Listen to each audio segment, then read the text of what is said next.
جمعية القرآن جمعية القرآن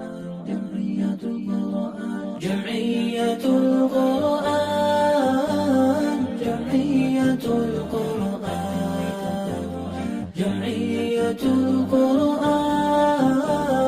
جمعية. Salam alaikum guys. Alors dites-moi donc comment s'est passé pour vous ce premier jour de jeûne. Inch'Allah avec beaucoup de baraka.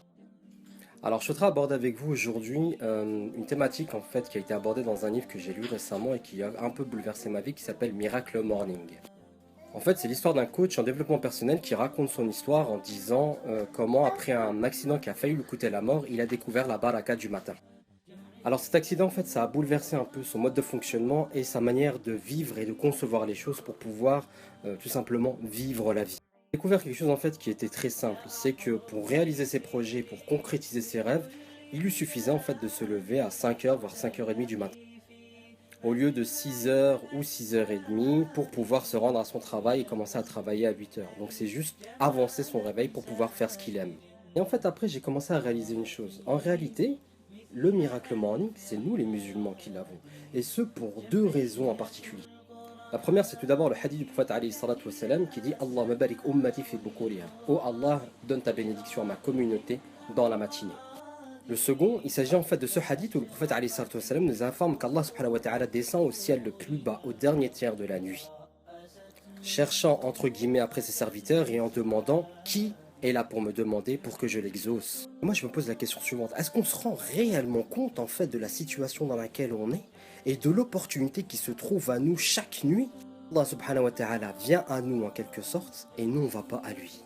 En tout simplement ronfler, être dans le sommeil, être en train de dormir, être dans ce qu'on appelle le rafla, l'insouciance. Alors que celui qui exauce tous tes souhaits, qui exauce tout ce dont tu désires est là. Qu'on a une opportunité supplémentaire aujourd'hui avec Ramadan. Alors c'est pour ça que je vous envoie ce Snapchat tout simplement pour vous enjoindre une chose. Nous sommes samedi soir, demain matin c'est dimanche matin, il n'y a absolument rien à faire, peut-être aller faire des courses au marché. Mais demain matin, Inch'Allah, Inch'Allah, Inch'Allah, tu as cette opportunité de te retrouver face à Allah subhanahu wa ta'ala et de lui ouvrir ton cœur. Allah subhanahu wa ta'ala est mujibud da'awat, c'est-à-dire que c'est celui qui exauce toutes les du'as et toutes les invocations, toutes les requêtes que nous avons à lui faire. Et nous l'avions également mentionné ultérieurement dans des interventions précédentes avec ce verset de Surat al-Baqarah qui se trouve en plein milieu des versets du jeu. Où Allah subhanahu wa ta'ala dit la chose suivante. وَإِذَا سَأَلَكَ عِبَادِ عَنِّي فَإِنِّي قَرِيبٌ. Et si mon serviteur t'interroge à mon sujet, je suis tout prêt.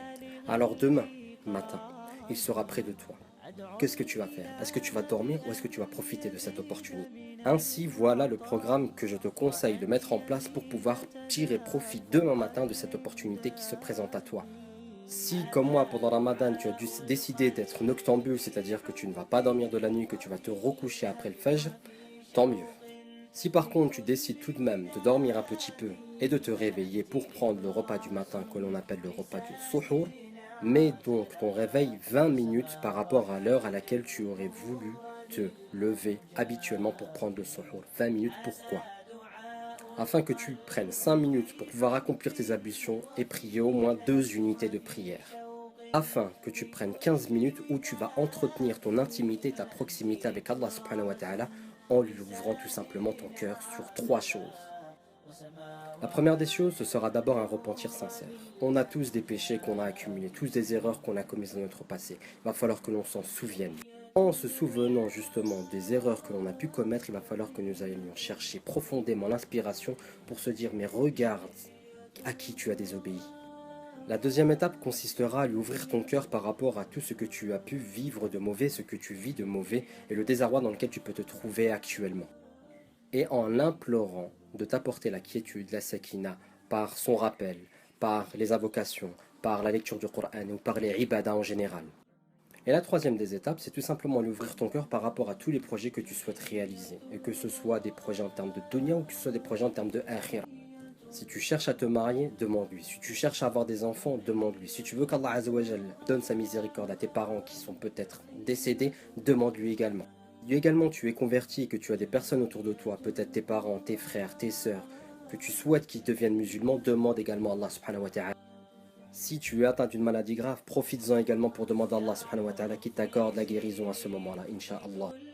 Si tu as des galères depuis quelque temps avec ta voiture et que tu as besoin de la changer pour une nouvelle voiture, également demande-la à Allah subhanahu wa ta'ala. En fait, ça c'est mon cas. Si tu n'as pas encore accompli le Hajj, demande également à Allah subhanahu wa ta'ala. Profites-en, n'aie aucune limite dans tes requêtes. En définitive, demandez tout ce dont vous avez besoin et tout ce dont vous désirez, tant que c'est dans les limites qu'Allah Azza wa Jalla nous a imposées.